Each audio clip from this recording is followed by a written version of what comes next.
Yeah, Silent Hill TDS, what's up? Yeah, come on. I.O.W. Sports Network, late night edition. Let's go. Come on. We about to raise the bar. Wild card mark. Everybody grab a seat, cause you know we about to spark. Late night sports talk. Modelo Le Cigar. Man, you don't wanna start. Wild card mark. We about to raise the bar. Wild card mark. Everybody grab a seat, cause you know we about to spark. Late night sports talk. Modelo Le Cigar. Man, you don't wanna start. Wild card mark. Hey. L Boogie with the hot flame, ashtray full of top names, little tree for your membrane. This the 9-hour time frame. I just snatched up a 6-pack, got my hands on a lid pack, whipping up a little batch of snacks. Yeah, man, I think I'm all set. Late night, can't sleep. Go ahead and just tap in. Better grab you a cold one, and we about to get some laughs in. Wild card on the microphone, he'll hit you with a couple flurries. Y'all need to just strap in for some entertainment sports commentary. We about to raise the bar. Wild card bar. Everybody grab a seat, cause you know we about to spark. Late night sports talk. Modelo Le Cigar. Man, you don't wanna start.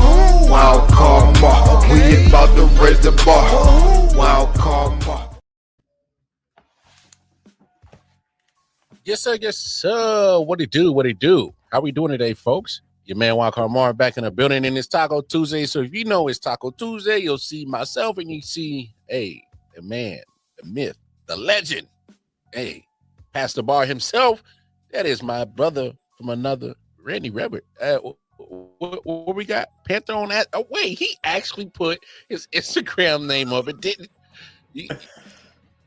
I'm shocked. It's a slow period. It's a slow period right now. We don't got a lot for me to directly comment on with my nickname. It's crazy. It's sad times between basketball and football. It really is. I was like, wait, hold up. I was like, wait a minute. Like, no nickname tonight? I was like, my man must be feeling sick or something. What's going on? I am, man. I am. I'm missing it. That's why we're doing a very early preview. You know what's crazy? You're not the first person I've heard say this. Like, they're like jonesing for some football right now. Like, just absolutely like, all right, finals is over. Stanley Cup's over. I mean, I watch hockey. Not everybody does, but, I watch some hockey. And don't get me wrong, I love the WNBA, but it's still, you still need other things to keep you occupied until training camp starts. So, hey, you see the headlines. It's going to be a very, very, very strict, straight to the point. We're talking NFL today. All right, a lot of power rankings. We're going to go in depth, so it's going to jam-packed hour. We're going to put these teams in a ranking. All right, and from 32 to 1. So, man, let's get to it, man. 32. In your question, in your idea, or your, humble opinion, who's going to be the worst team in all of NFL this year? It's going to be the Saints. Every power ranking has had them at the bottom, and I think for a very good reason. Their current QB battle is between Tyler Shuck and Spencer Rattler, which is not ideal. And then the roster around them, Alvin Kamara is good, but he's, you have Chris Olave, who's good. Is he even going to be healthy? He's had his concussion issues. They don't really have a lot of stars on either side of the ball.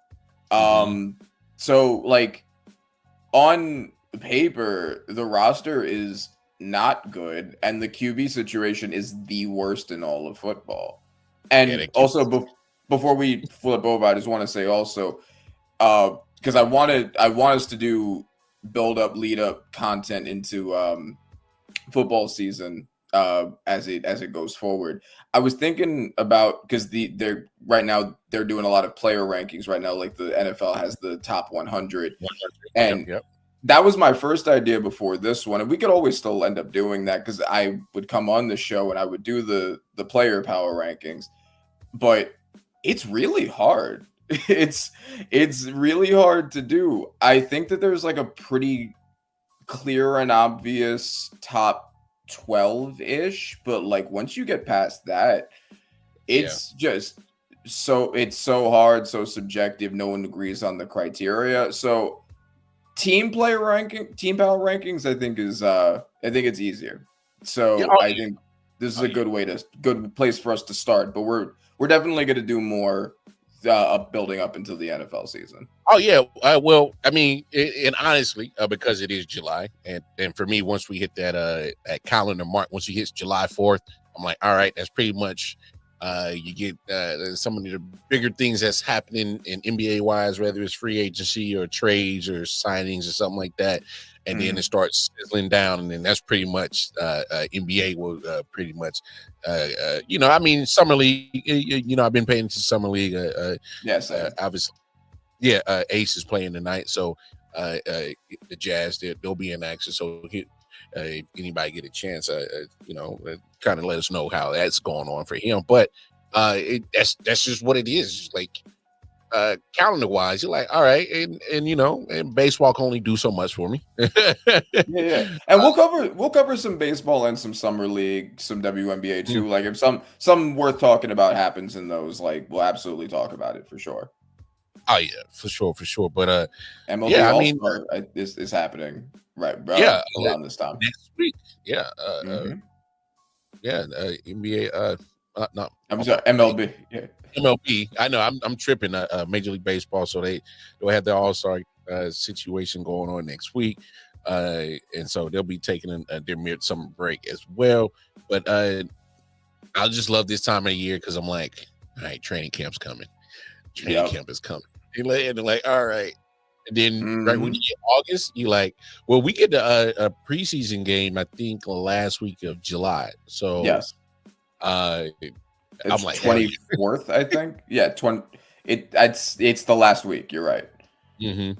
And I'm just like, hell yeah, that's all we need is just another sign that football is here. But you're going with the Saints as the worst team in the NFL, and I don't hate it.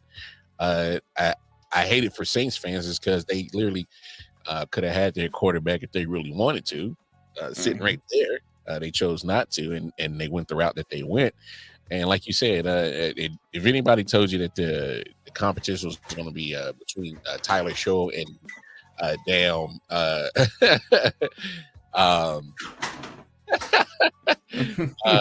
what's going on, Corey? Yeah, now you love this time of year.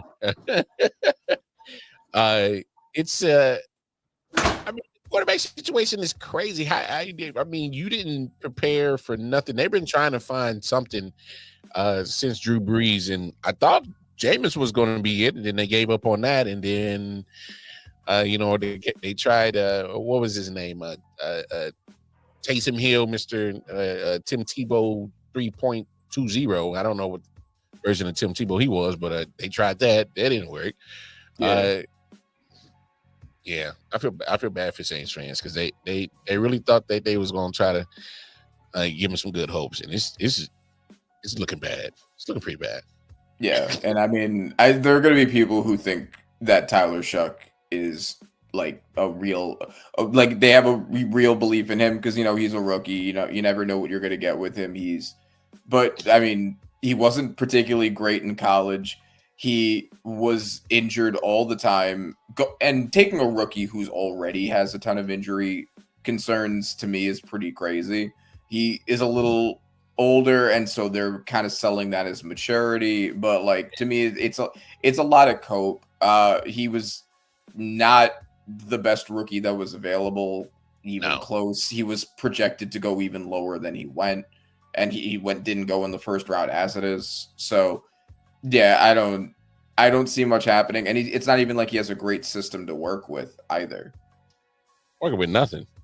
Yeah, like you said, you don't know. We don't know what's going to go on with Olave, and that's pretty much your threat, your biggest threat. I love Alvin Kamara, but I'm getting the sense he don't want to be there no more. Yeah, and I think he wants out. And I can't play. And I can't blame him. I'm gonna go with Cleveland. I think Cleveland Browns gonna be the worst team in the NFL. Okay. I mean, All right, give me your reasoning. What they got in offense? With Jerry Jeudy, I can at least stick with Saints and say, oh yeah, give me Alvin Kamara, whatever I got left of Chris Olave if he plays. But I look at Cleveland, I'm like, Jerry Jeudy is the only thing that really scares me, and if that's the only thing that really scares me, I'm not really. I like David Njoku, but I just always kind of felt like he's always been the potential that's never potentialed at tight end. Mm-hmm. I just kind of felt like he's never really all the way, not quite, Yeah, just, plus all of his injuries too. That's what I'm saying. Oh, Alvin Kamara will fit right in the way y'all operating this year. Y'all take any kind of character in that building right now. It don't even matter. Don't care how old they are. No, not at all. So I don't know. I just was looking at Cleveland, and then you give Miles Turner, my fault, Miles Garrett. Yeah. You give Miles Garrett a big money, and that's gonna, like, I don't know how it's set up, but at some point you like, if I got so much money allocated to him, and we're still a bottom of the barrel team. I mean, they got 3 wins last year. Saints got 5. I could definitely see the Saints decreasing, and I can also see the Browns decreasing from 3-0.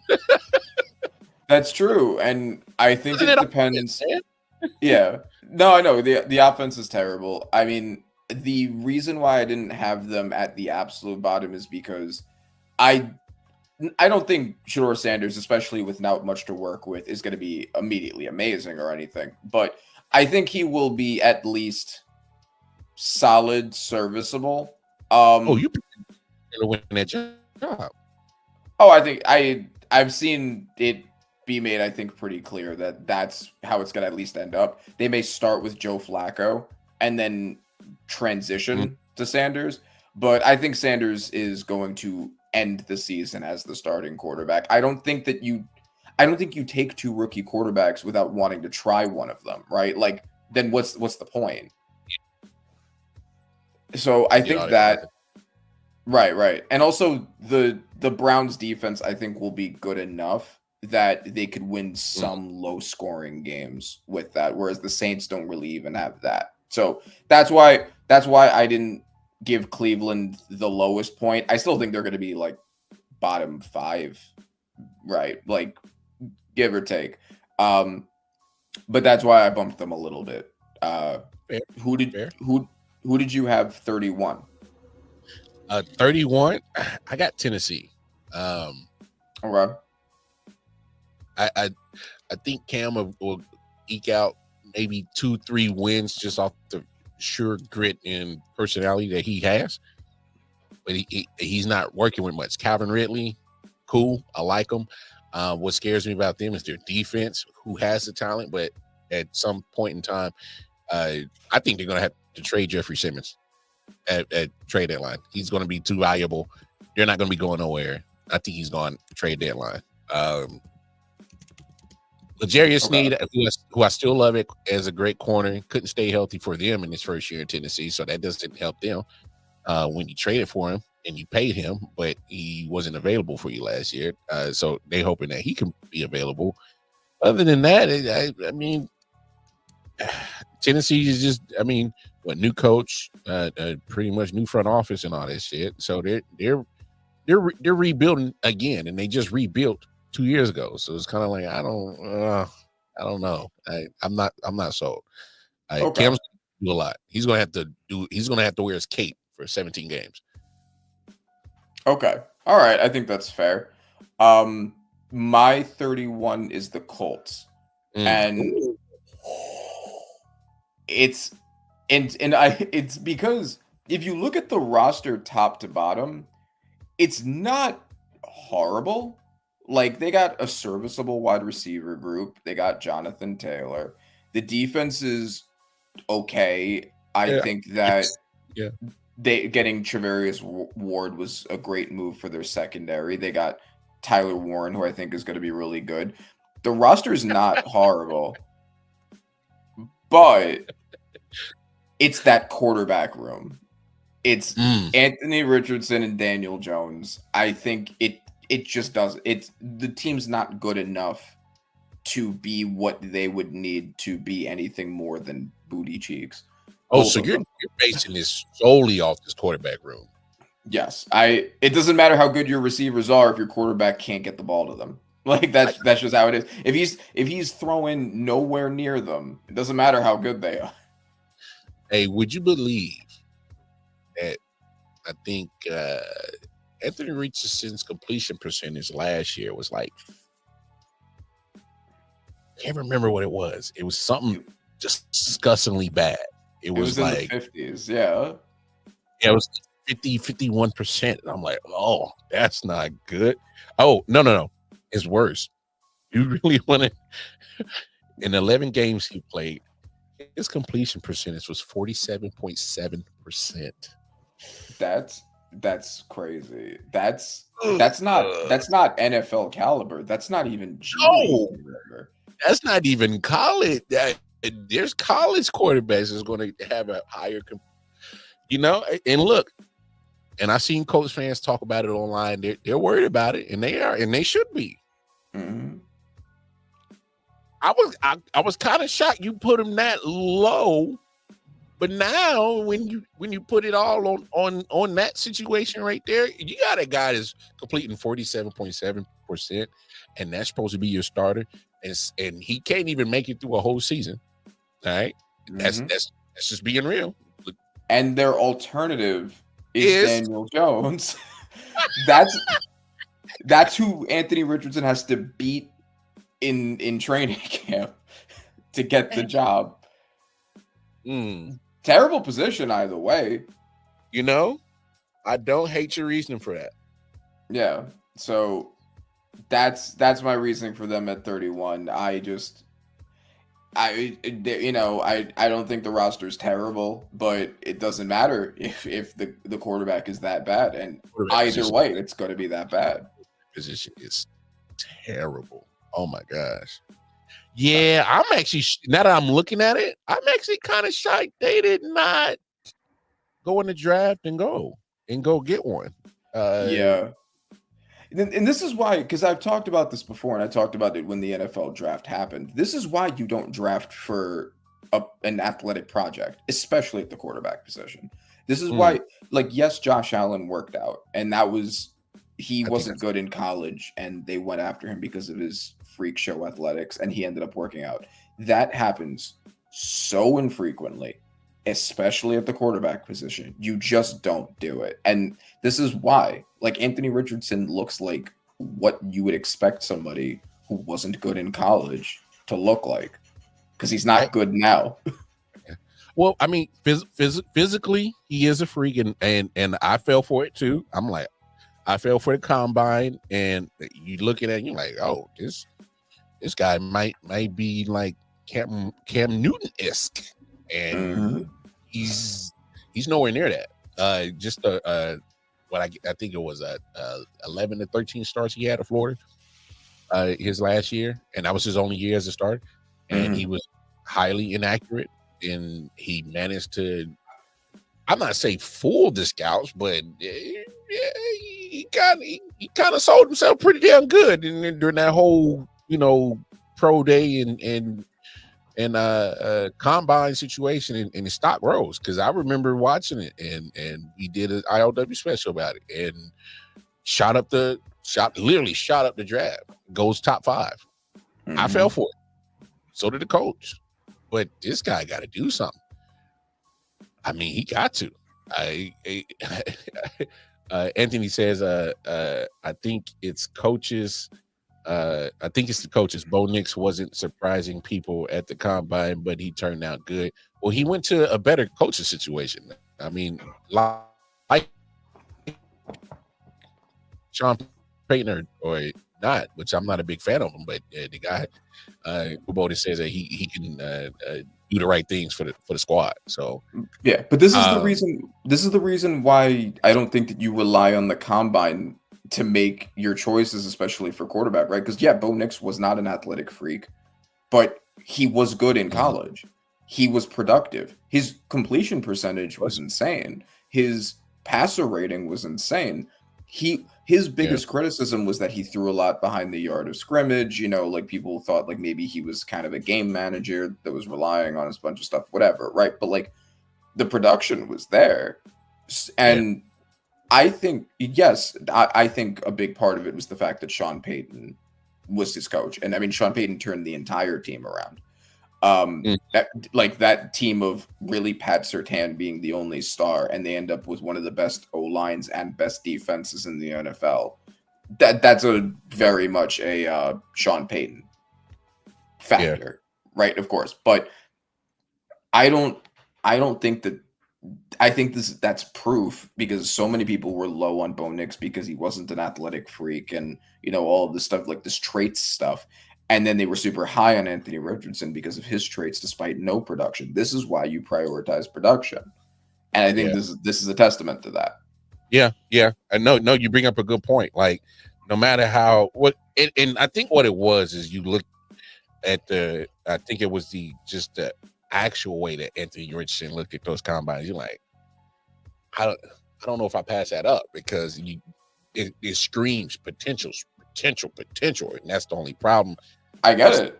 There's a whole bunch of potential, and you can never. And that's the thing about when it comes to potential, it's a gamble because you don't know if the thing is going to blossom and actually mature to what you think it's going to be, and that's just crazy. And right now, Anthony Richardson is not looking remotely close to what I thought, and I'm pretty sure what the coach thought they were going to get. He's not looking nowhere close to it. Yeah, no, he's not. My 30 is the Panthers. I'm not buying it from Bryce Young. I like that he showed improvement in the second half of the year. He did. I don't think he has enough help, even if he has himself improved. Leggett might end up being that guy, but I don't think that that's something you can rely on. Like, I know he's someone who a lot of people are saying might be the breakout, and he might be, but just looking at it on paper right now, they had not only the worst defense in the NFL, but one of the worst defenses of all time last year. And they, I think, did a good job addressing it in the draft, but they're relying on a lot of rookies to be the difference makers there. And I don't know how reliable that is. Bryce Young has been arguably the worst quarterback in football, or at least one of them, for most of the time he's been in the NFL. And then he had a resurgence of being solid for the second half of last year. I don't know if I buy it. This feels kind of like a Trevor Lawrence tease to me. I don't know if I buy that he's good now just because of that. And, I need to see more of a sample size first. So yeah, I don't think that there's enough there for them to be significantly better than they were, even if he ends up being individually improved. Fair. I'm actually go. Yeah, I'm gonna put. This is why I put New Orleans right here. Some of your points that you made earlier about New Orleans, is I'm just giving them at least 4 wins off of GP because they're gonna have to appease those fans, otherwise it's gonna get loud. It's gonna get, because those hey man, the damn Saints fans is passionate, man, and they're getting restless. And believe it or not, I'm not a big fan of that guy, but if I'm Spencer Rattler, man, try to make your mark right here. I mean, I think this competition is so open for you to definitely go and win it and take it from Tyler Shaw. I mean, Tyler Shaw wouldn't scare me if I was, on that same roster. Like, go get that job. But I would say the same thing in the other direction. If I'm Tyler Shaw, Spencer Rattler doesn't scare me. It's a Richardson and Jones situation, but arguably I think even worse, because at least Richardson and Jones have some traits you can get something out of. You know, we've seen a coach get something out of Daniel Jones before. They can both run. Neither of them are good quarterbacks, but there's at least something. With Shuck and Spencer Rattler, I don't even think that. Yeah, now that's fair. That's fair. That's fair. Who you got at your 29? 29, I got the Jaguars. The Jaguars. I have been the Trevor Lawrence hater for a long time. I have been the Trevor Lawrence skeptic, if you will. I think I'm done with everybody being like, oh, but this is going to be his year. No, it's not. He doesn't have a year. It's done. He's not a good quarterback. And that's just how it is. I am only putting them over the Panthers because Brian Thomas Jr. and Travis Hunter is going to at least probably raise his floor a bit, or maybe raise his ceiling would be a little more accurate. Like that's a good group. Travis Etienne is a runner. He's good. The defensive line of the Jaguars is also pretty solid. You have John Hines Allen, and then you have the Trayvon Walker, who was much better than he had been last year. So it's a solid defensive line. They had the worst pass defense in the NFL last year, but Travis Hunter should not fix it, but should raise its floor. I have confidence that he'll raise its floor. I think they're going to be bad, but there are at least things to look at and be like, okay, you know, it can only be so bad. they have some talent on both sides of the ball, at least. Yeah. It's gonna take a minute. I mean, new coaching staff, and it's funny I got the Jaguars right there at the same spot at 29. I just thought that was just a perfect spot for them because I don't think they're gonna be good. But like you said, the addition of Travis Hunter, hopefully with him and Brian Thomas can help get something sparked, because Brian Thomas was acting a damn fool last year in his rookie season, had a great season, and did very well for himself. But I'm right there with you, man. We just got to get off the Trevor Lawrence train, and I'm off of it. I'm 100% off of it until he can show me that he can take care of the football and stop being a turnover machine and put his team in position to win the game and stop getting his coaches fired. I'll rock with Trevor Lawrence. I'm not going to blame him for old boy from Ohio State, Urban Meyer. I'm not going to blame him for that. That just didn't work. That wasn't going to work. Right? Yeah, of course not. But then he gets Doug Peterson, who won a Super Bowl with Carson Wentz and Nick Foles. If he can turn Carson Wentz and Nick Foles into Super Bowl ring holders, I don't want to hear it from you, Trevor Lawrence. No, all jokes aside, like I felt the same way. I'm like, come on now, like come on. I could understand. I'll won't hold them to too much pressure or to the fire for the Urban Meyer. But come on now, like, and I know a lot of people got mixed feelings about Doug Peterson, like, oh, you won a Super Bowl and next, 3 years later, 4 years later, you're out of Philly. I'm not gonna hold that against him. Maybe it was just time for him it just wasn't working no more. But what he did do, literally, was an ACL injury away from having Carson Wentz as an MVP. Yeah. I mean, I can't deny that.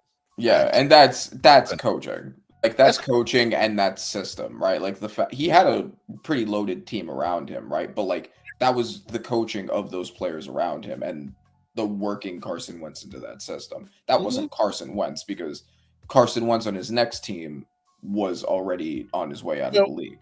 If you remember, he got hurt. They won the Super Bowl. Literally a year later, they gave Carson Wentz the extension. And it was like, all right, well, you kind of and let Foles walk.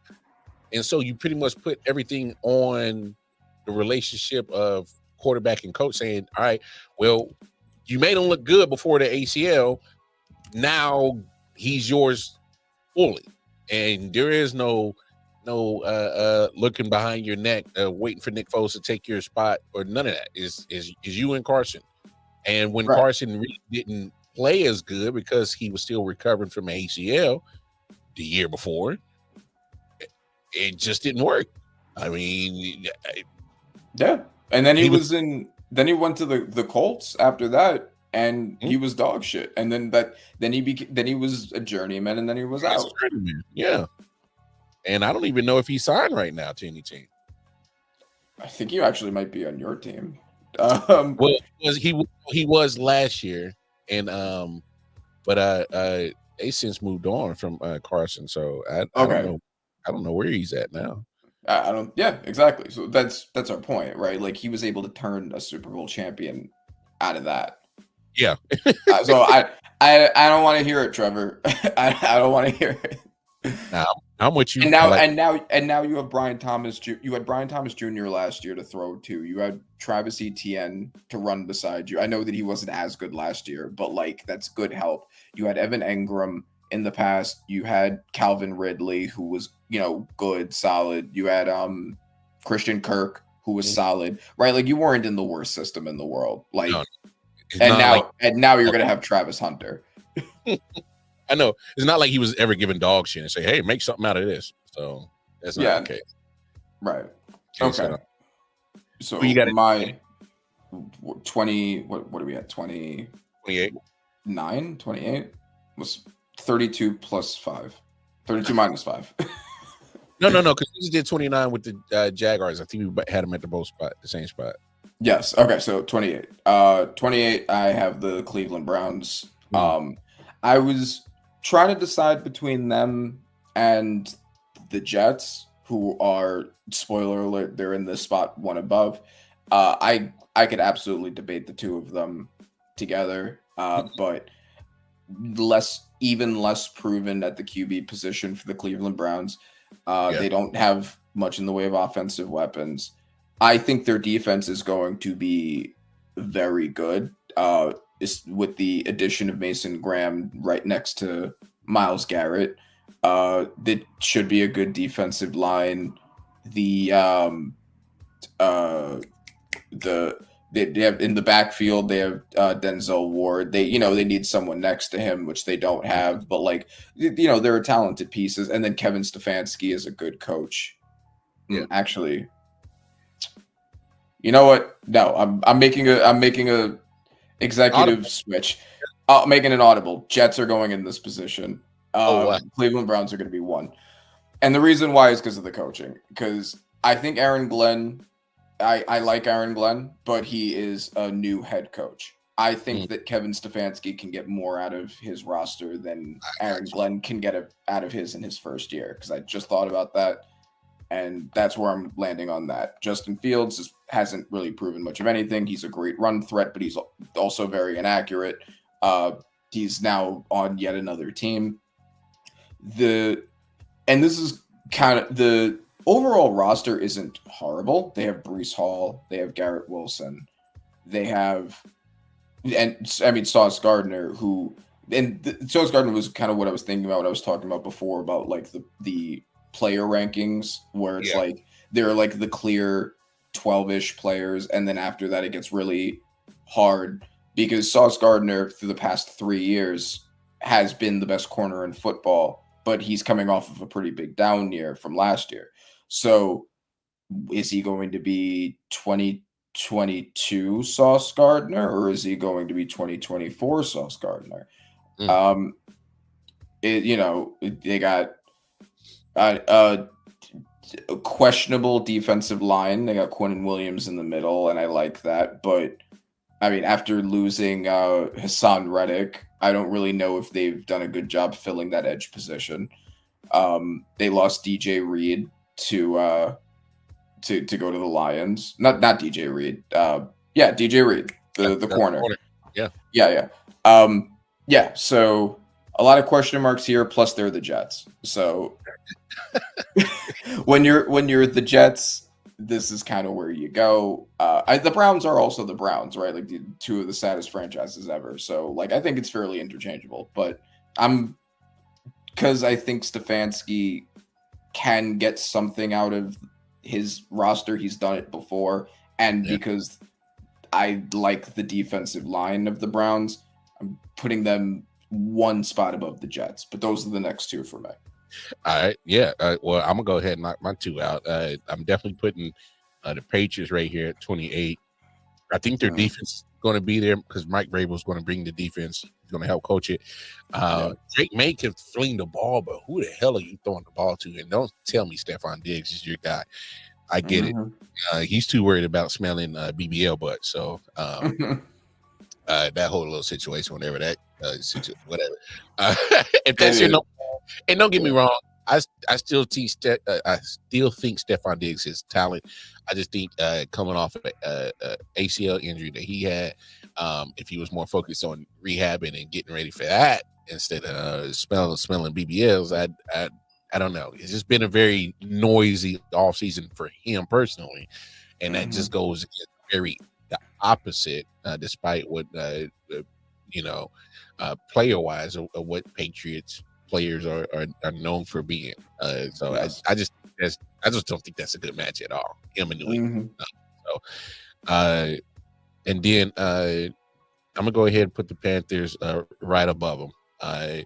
I'm still worried about the offensive line. Are they going to be able to protect Bryce? He did play better second half, but and the guy literally had to get he got his ass kicked and got benched and had to sit and watch the other guy get his ass kicked, and then he went back in. It was like, all right, I learned a little bit about all that ass kicking and played well. So I do give him that, but still, when you have, like you said, and to your point, defense still matters. When you have that historically bad defense that you had, I don't know where that puts you. That puts you, well, I do know where that puts you. That puts you in shootouts every week, and have fun with that. Shootouts are fun in the NFL. Right? Yeah, exactly. Like Joe Burrow had an issue doing shootouts. You think Bryce is going to be able to do it? Again this year. You're going to be in that same situation again this year. Yeah.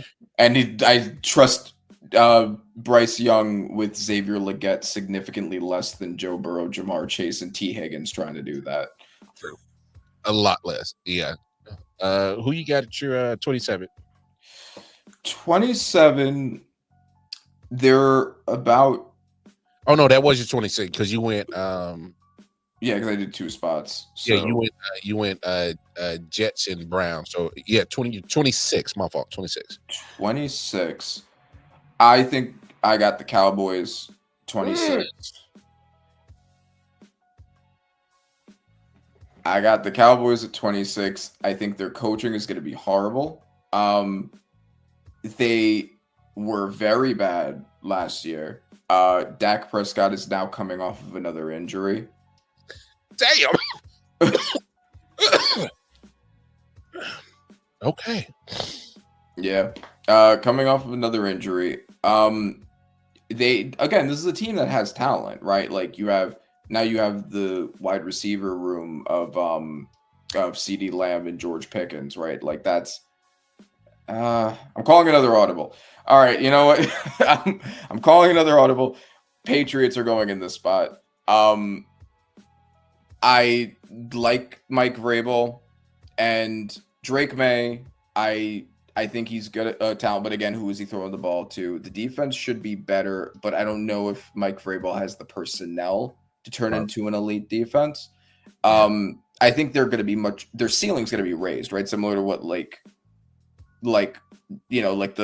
better, what Aaron Glenn did for like the torn apart Lions, right? Like he couldn't make them elite, but he made them better than they would have been otherwise. I think that's what Vrabel is going to do with that group. It's just a weak roster. The offensive line still has a lot of questions. I mean, they got Morgan Moses, who's a solid right tackle. You know, they got Will Campbell from the draft, but he's a rookie. You never know what's going to happen there. The interior still looks like a mess. I mean, so I think that I'm comfortable putting the Patriots there. I think that they will show signs of going in the right direction, but I don't think they're anywhere near being there yet, just because they don't have the personnel yet. Okay. Now you feel comfortable putting the Cowboys at 25? Yes, I do. Dak Prescott coming off of an injury. I don't think he's always been very inconsistent, having borderline MVP years followed by horrible years, followed by, like good years, like solid years, like in between, and like, so on and so on. I don't know what he's going to look like coming back from this injury. Again, really good wide receiver duo. But I mean, George Pickens comes with the diva factor. You never know what's happening, what that's going to do to a locker room, especially one that doesn't have a strong leader presence. And the Cowboys don't have that now. Because their coaching is probably going to be booty cheeks. Offensive line still has a ton of questions. Tyler Guyton had a horrible rookie season last year at the left tackle spot. There's definitely a lot of pieces there that have some questions. They still have Micah Parsons, but they lost DeMarcus Lawrence, and they already had a really bad run defense last year. I think that's probably going to get worse. I liked Donovan Ezeraku a lot. I was a big fan of his, and they took him to put next to Micah Parsons. So I think he will be good. I don't know how good he'll be immediately. And then they have a good corner room, but Trayvon Diggs gets injured a lot. We don't know if he's going to be healthy.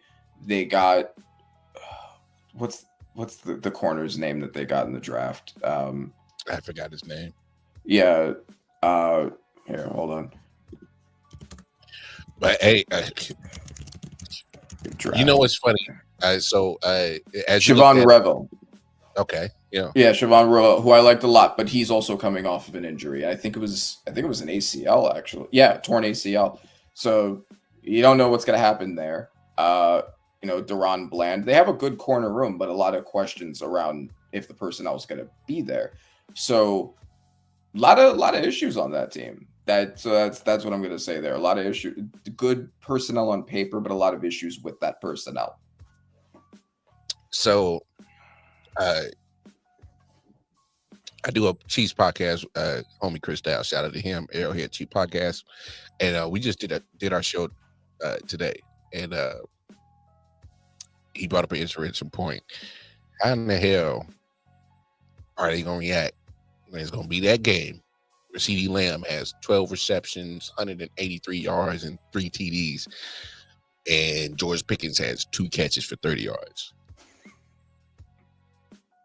Let that sink in, Cowboys fans. It looks good on paper, but I'm letting look. Do you understand the significance of the Pittsburgh Steelers letting go of wide receivers? Like, they are notorious for drafting great wide receivers. They draft them, groom them, turn them into stars. But if they move off you, it's because there's a reason for it. Like, understand how great AB was. They moved off of AB. Yeah, and they were right to at the time they did. They used the talent when they had it, but they were right to move off of him at the time they did. That's when he was really going heavily into decline. And like mentally, like he was going crazy. I think he still played well for a few years after that, but he was like his brain was in decline. I'll be clear. He was being too much of a distraction. All right.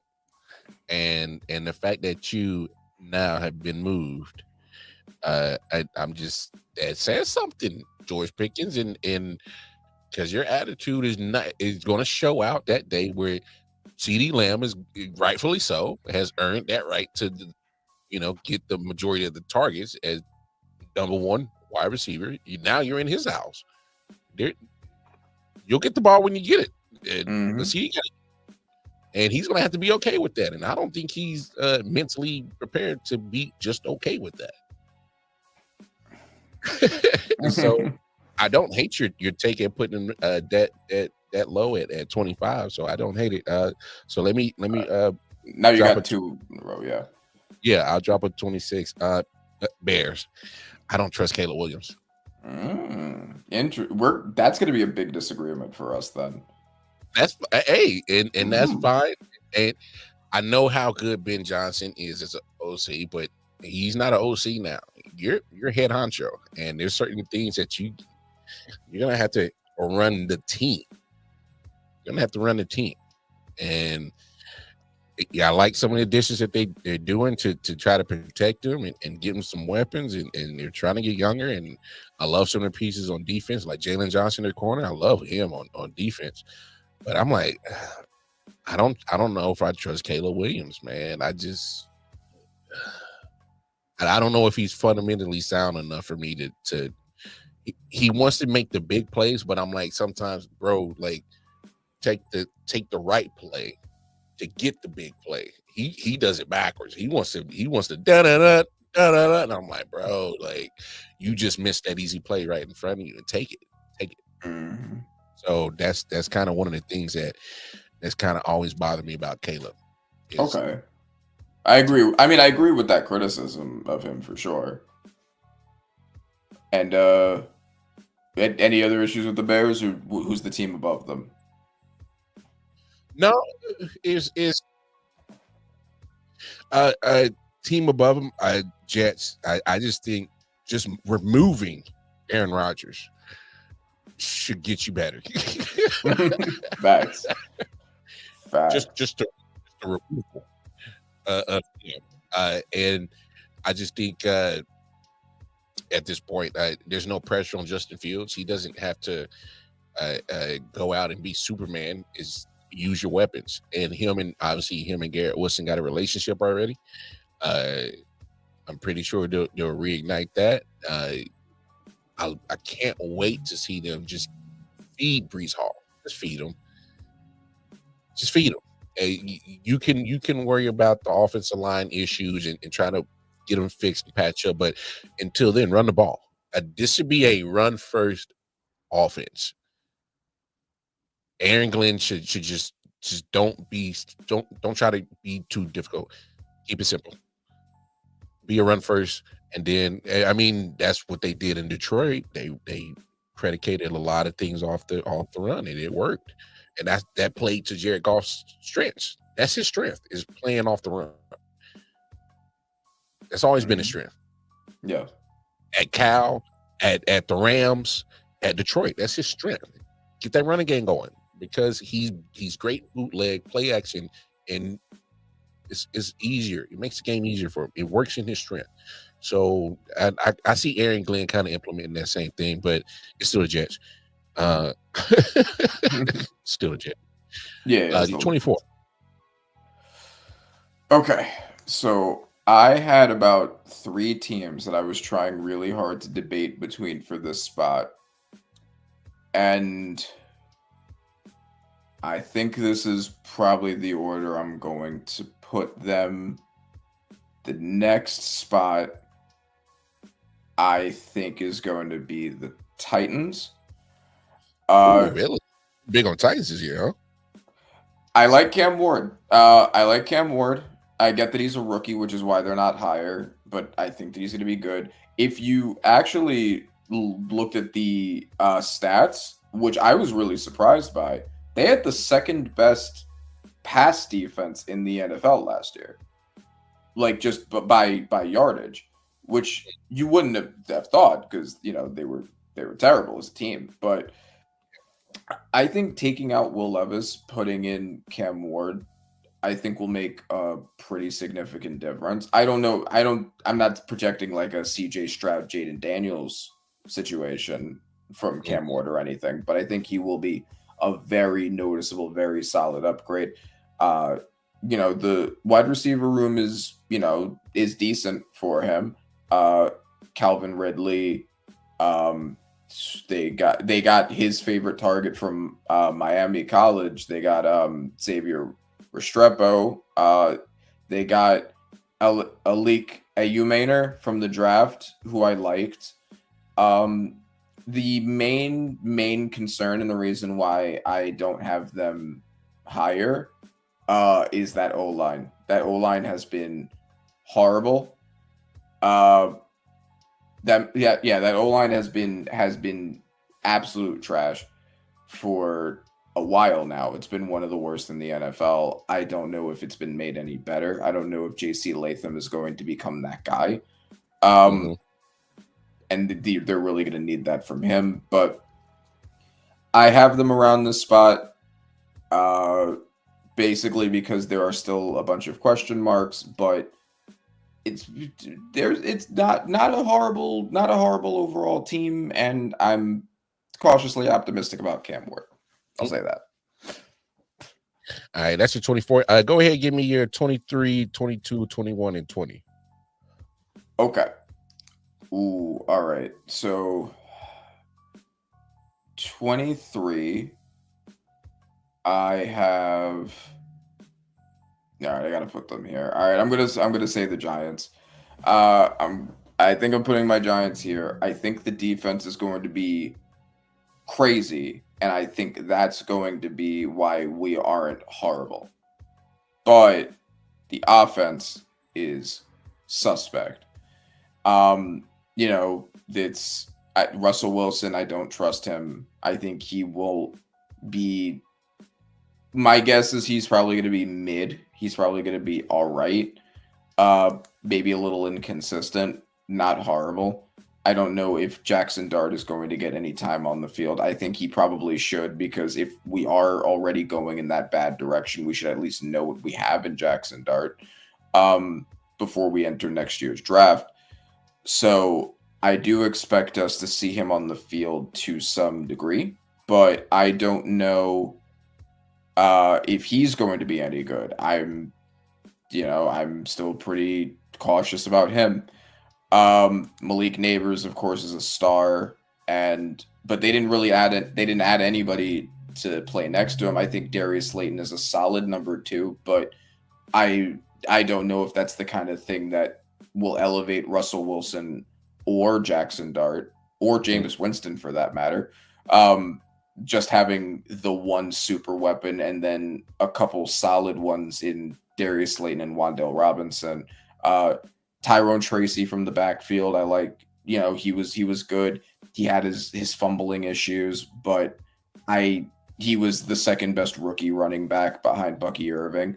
I think the grouping of him and Cam Scatterbo should be solid. But the offense has a bunch of question marks. That defense is going to be crazy, though, and I think that's going to lift their ceiling significantly. But I think that's still going to end up with them being around here. The next team, I have I'm going to say the Dolphins. I like Tua. I've said before that I think he's one of the most underrated players in sports. I like him a lot. He clearly makes the team better. I don't think it's just because of having Tyreek Hill and Jalen Waddle, because some of his best games ever were when they were out. Tyreek Hill, we don't really know what he still is, right? Because 2 years ago, he was arguably the best football player in football. And then last year, he fell off of a cliff and disappeared entirely. A lot of that is probably largely because Tua was out and he was playing with Skylar Thompson. So I don't know how much I blame him for that, but I need to see if Tyreek Hill is still that Tyreek Hill, because he is on the older side. And then, of course, there's Jalen Waddle there. Devon Achane is a solid running back. They have good coaching. The defense has been very good, and it consistently is getting better. They did add to it in the draft in ways that I think are solid. The defensive line, because I was going to say, and getting Minkah Fitzpatrick was solid for the secondary, but they don't have corners, and I'm very concerned about that. They gave up Jalen Ramsey, and they didn't replace him with anybody. Well, they got that specific position, but he's a safety. Yes. Yeah. Their corner room is suspect. So I don't really know what to make of that. And the reason why I kind of have them in this area is because if Tua is healthy, they should be better than this. If Tua is not healthy, they're going to be significantly worse than this. And that offensive line, they did not do nearly enough with to make sure that he's not throwing up gang signs. So, that no lie. Yeah, that's why I have them here. Next team would be the Steelers. The defense is so good that I think you can, and the coaching is so good that I think you could take almost anybody and make them serviceable in that system. I mean, we've seen them do it with Kenny Pickett, Justin Fields, and an aging Russell Wilson now. So I'm not going to I'm not going to question what Mike Tomlin and that defense can do for a quarterback, but it is Aaron Rodgers, and Kenny Pickett, Justin Fields, and Russell Wilson probably weren't trying to make head office decisions like I think Aaron Rodgers is trying to do. And I think that's going to be a big thing. Yeah, I mean, like that's just the thing. Like I think DK Metcalf is still really good. The defense is one of the best in football, but questions about Aaron Rodgers, very significant questions about Aaron Rodgers. Yep. Yeah, I can't blame you right there. 24. I got your Giants right there. I think your defensive line is going to surprise a lot of people. I think you're going to put a lot of pressure on a lot of teams this year. I won't be surprised if the Giants' defensive line is top 5 in just about every statistical category that has anything to do with pass rush. I wouldn't be surprised. 23 Arizona. They're scrappy. But Scrappy can only do so much. I need consistency, and mainly from Kyler Murray. It's like you're predictable every year. Start hot and then you fade. It's predictable. I mean, you've done this every year since you've been a starter. You start hot and then you fade. And then there's some times where there's either some type of injury or you're too banged up and your performance goes down with you not being able to sustain the durability of playing a full 17 game schedule. I mean, it's just proof, man. That's just what's been going on with you. All right, come on, man. You gotta. I love your tight end McBride. Fantasy God at tight end now. He's been killing it. Him and Brock Bowers are pretty much your new look fantasy towards them at the top of the tight end position. Come on, Marvin Harrison Jr. is a monster. I don't know. Hey, look, I don't care. You just throw him the ball. Just throw it his way. I don't care. Where's he at? 18? All right, just put it in the vicinity. You'll get it. Don't just put it in the vicinity. He'll take care of the rest. All right, trust. That's how good he is. That's what Ohio State's been doing. All right, they've been shoving them out.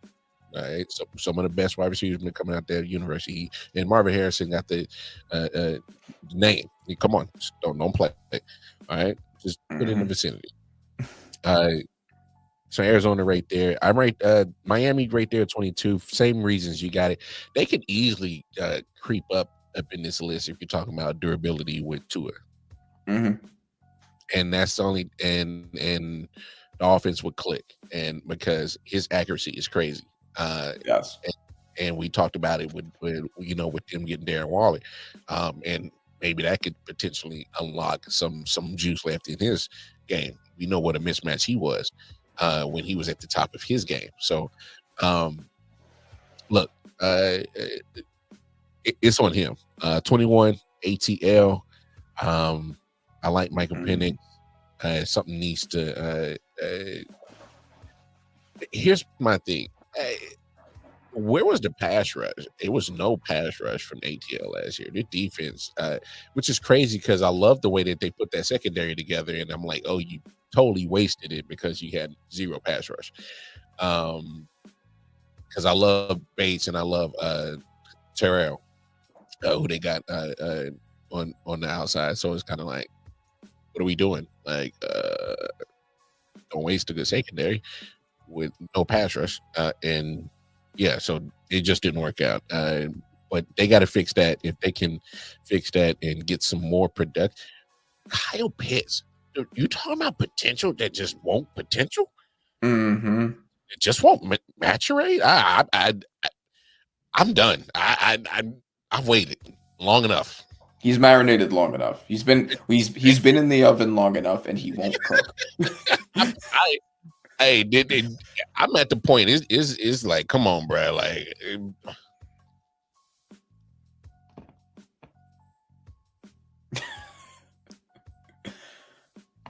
it's like that. It's like that meme with like the guy with the stick. Like, come on, like, be a good tight end.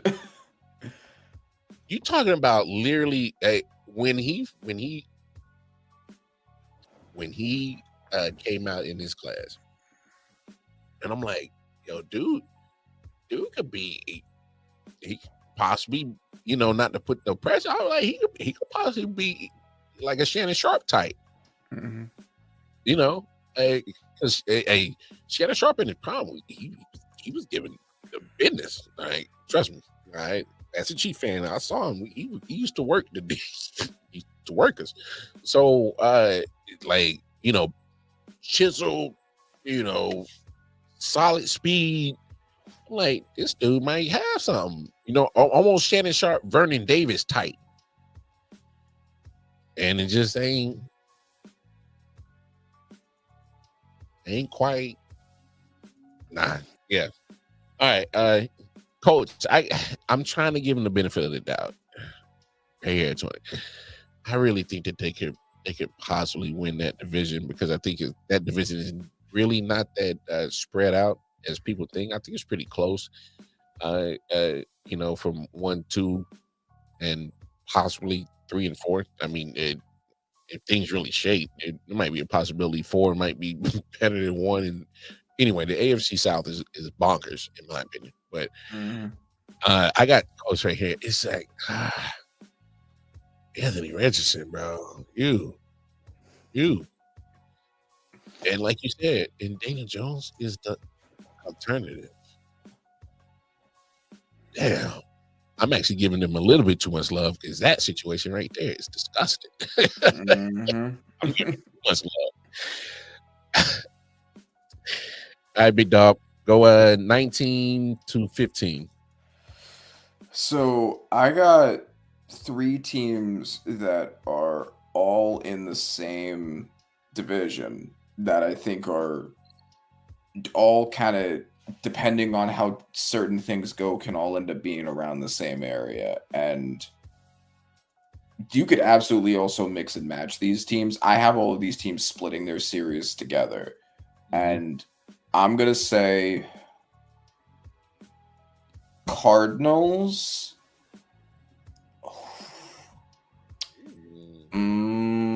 Cardinals, Seahawks, 49ers. You could absolutely move those around, but I'm sticking with those 3 and around that order. And so to each of them, Cardinals are very scrappy, and they're one of those teams that should not perform as well as they do, but they do. I loved the addition of Josh Sweat. I thought that was really important for them. I think that they also had a phenomenal draft. So I think that their defense should be significantly better than it was last year.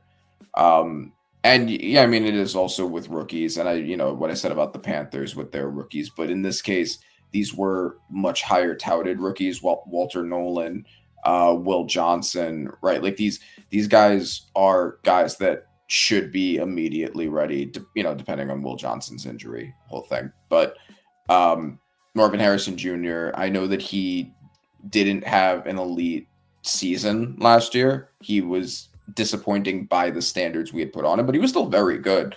And he absolutely has room to grow. You don't have to immediately be incredible when you walk in, like in a second year with a little bit more to around him.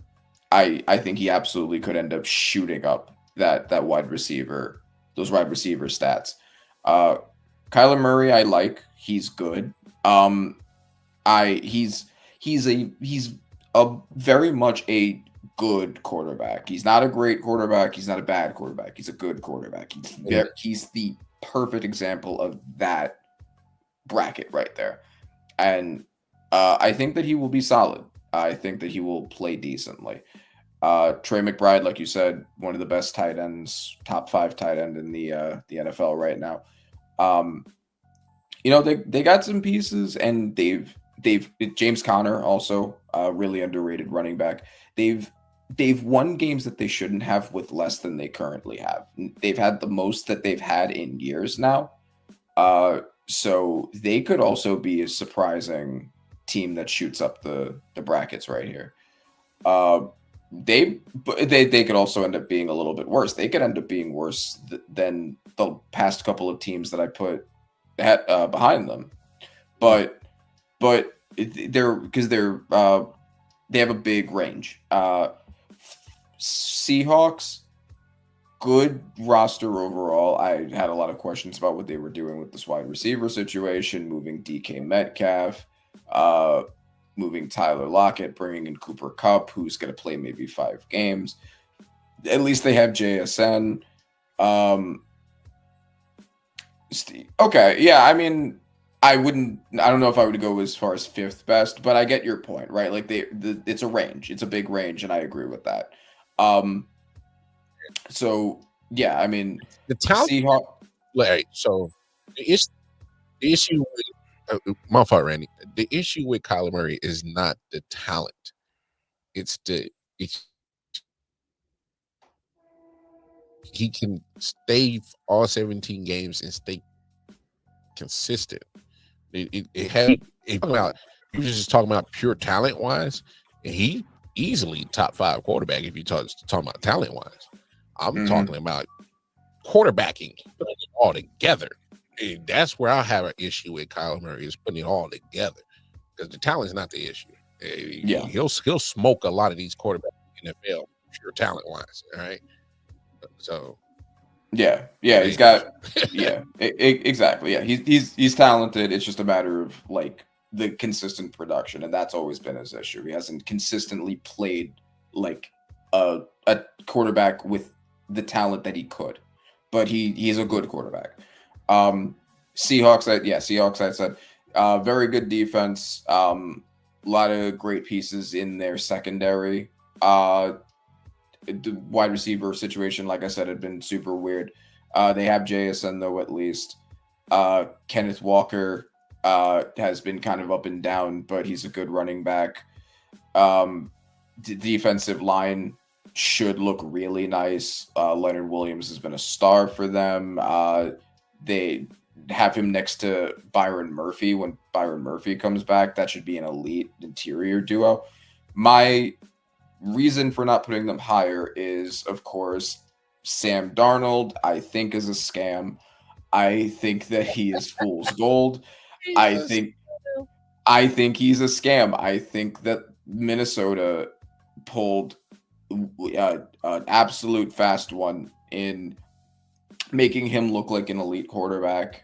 I do not think he's going to be for Seattle. I think that the team, I mean, look, Geno Smith was a journeyman who ended up playing well for Seattle, right? But he was playing well mostly for Pete Carroll. Pete Carroll wasn't there for his last year, but he also had an elite receiving room to throw to. Now that receiving room has been blown up, and now Sam Darnold, who's a very similar background of a quarterback to Geno Smith, is now being entered into that room and being expected to play well. Sam Darnold has only ever played well in an insane situation, and he is not going to be walking into an insane situation. So I do not believe in him. I don't have faith in him. We'll see what happens, but that's why he's there. And then the 49ers, 49ers are in a very weird position because the roster 2 years ago was the best roster in the NFL, and they've lost a lot of people since then. They lost Debo, who was already on the decline anyway. They lost Siobhan Hargrave. They lost Drake Greenlaw. They lost Dufanga. They lost who else did they lose? They lost a couple of other people that I'm forgetting. Trent Williams is already starting to decline and get injured a lot.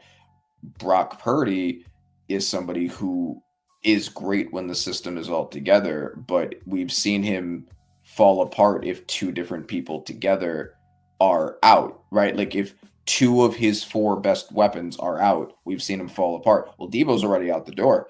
So if CMC or Ayuk or Kittle misses a couple of games, we could see Brock Purdy completely fall apart. I think that Shanahan does raise the ceiling. I thought that they had a really bad draft, but I think that Shanahan is able to get the most out of guys, and I think that he could end up turning those guys into good players.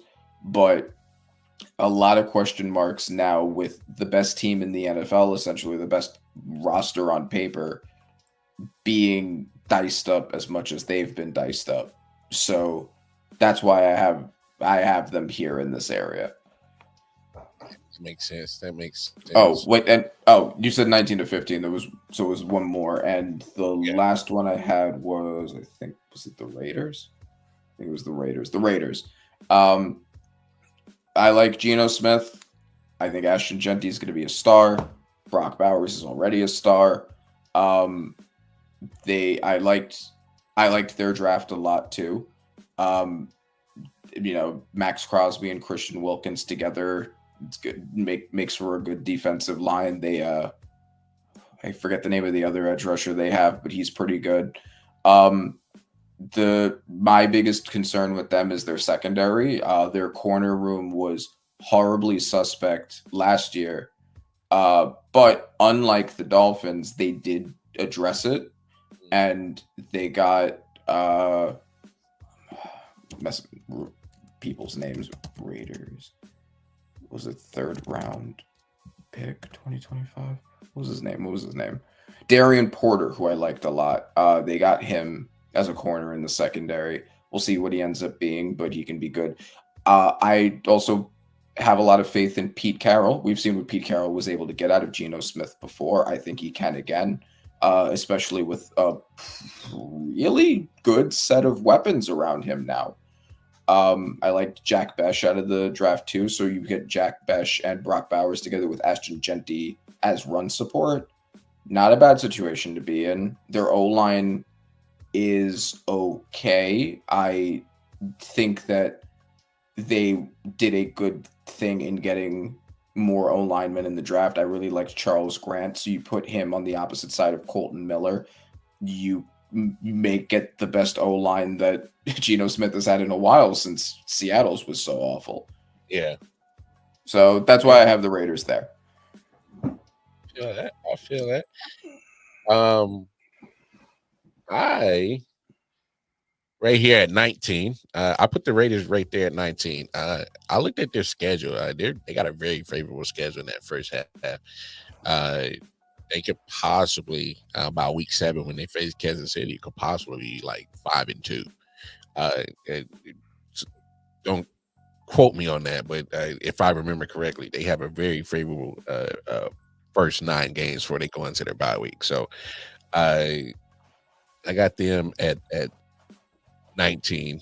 18, Cincinnati. Look, I love Joe Burrow, love Jamar Chase, love T. Higgins. Great offense. But what the hell are you doing with the defense? I mean, you're in the AFC, and you're going to go up against some offense that are going to put some damn points on your defense because there's no one there. Why are you in dispute with your lead sack goer for the last 2-3 years? Huh? Mm-hmm. What? Oh, and you're still fighting with your first round pick, who also plays defense, who in the first round you're expecting him to contribute? And he was also another one of those athletic freaks, but was bad as a football player in college picks. So even if he does play, he might not end up being good, at least not immediately. Yeah, so like I'm confused. I am 100% confused on what are you doing. It makes no sense absolutely 0 sense. So Cincinnati right there at 18. I got San Francisco right here at 17. I'm giving them the benefit of the doubt that the coaching experience with, like you said, with Kyle Shanahan. Now he has his quarterback for sure because now they paid him. He turned out to be the best one to fit your system. But like you said, if just one bolt is missing, seems like it kind of falls apart. But you already paid him. Hey, that's your guy. Yeah. So we'll see what you guys. So I got them at 17, Dallas at 16. They'll contend probably for a wild card and probably scrap for it if they actually grow some hair and like play football comparable to what they look like on paper. They can actually be somewhere to talk about, but we know what happens. And like you said, Brian Schottenheimer is nothing fancy. All right. Mm-hmm. I don't know what your expectations, Dallas. You'll be middle of the pack at best. At best. So they're at 16. Pittsburgh at 15. If they could somehow. That's the perfect spot for the slightly above 500 team. The team that you put them exactly at slightly above 500, which was perfect. It's literally the Mike Tomlin factor. He always makes chicken salad out of chicken shit for some reason. But like I said last week when we were talking about the trade, he gets veteran teams the most out of them, and I think because they buy into a more of a system. And as you see, they're not shy about beating out some of these young talent who they feel are starting to be a disruption. But I don't know. I can't prove this obviously because I'm not in the know. But if there's a Steelers fan in the know somewhere, let me know. Is there something going on between the front office and Mike Tomlin? Because I think when you go this route to get Aaron Rodgers as your starting quarterback, you're kind of putting your job on the line, if you ask me. Because Robert Saleh was loved in New York, and they liked him. He had the defense rolling. It wasn't a defense problem, but obviously he was a more defensive coach, but he needed to be a head coach, and the offense wasn't there, right? And he's out. He got canned. So I would hate to see that happen to Mike T. That's all I'm saying. It's kind of like, did you let the snake in the garden? So I'm kind of leery on that. So I'll keep it right here at 15, and that's where I'm at. Go ahead, go to 14 through 10, big dog. 14 through 10. 14, I have the Packers. The Packers, I think, the Packers aren't really bad anywhere except for one very specific spot, which I'll get to. But everywhere is just kind of fine for the most part. Jordan Love, I think, is fine. He's pretty inconsistent. Sometimes he has very good games. Sometimes he has very bad games. He's fine. Wide receiver room has always been just kind of I like adding Matthew Golden to that, and I think he's going to be good, but he is also a rookie. Mm-hmm. So, we don't know with him yet. The offensive line has been very fine. The defense has been very fine. They have a pretty good run defense, but and the two stars on the team, I think, the two players that I would consider stars, Josh Jacobs and Xavier McKinney, are going to be great. But their big issue, they lost Jair Alexander to the Ravens. Did you hear about them adding any cornerbacks by chance in the draft, in free agency, in the offseason at any point? Yeah, that was a late release. Yeah, and they put nothing there to replace him. Yeah. Eh, are you expecting Xavier McKinney to play corner too? Like, What I do don't you? like that. Yeah, so I got some very big questions there. Matt LaFleur is a great coach, and I think that he will. I mean, basically, the only reason why I have them even this high is because Matt LaFleur, Jacobs, Xavier McKinney, and because they've consistently been to the playoffs the past couple of years with this main core of players. So Yeah. I think that they will get there, but I think they're a very average team, and it'll depend a lot on who they're playing. That's kind of how I feel where they're at. Yeah. 14. I have. I think I'm gonna go with the Falcons here. Falcons. So the Falcons, I am kind of wary of just because I liked Penixon a little bit. We saw him as a rookie. Yeah. And what I've always thought about the Falcons is that the Falcons are a team that was one individual thing away from becoming an elite team. Because I like Penix and I think he's going to be really good. They have the wide receiver core. They have the running back. They have the O-line. They have the secondary, like you said. It was just really the defensive line. They weren't able to get pressure at all. And then they added two of the best edges in the draft. So, and then they have some interior guys that they had gotten in the past year or so that are going to fill that spot. Adding Xavier Watts, who was the most productive turnover machine safety in college, to the safety room with Jesse Bates. Love that. I think that's going to be nasty with AJ Terrell back there too. Yeah.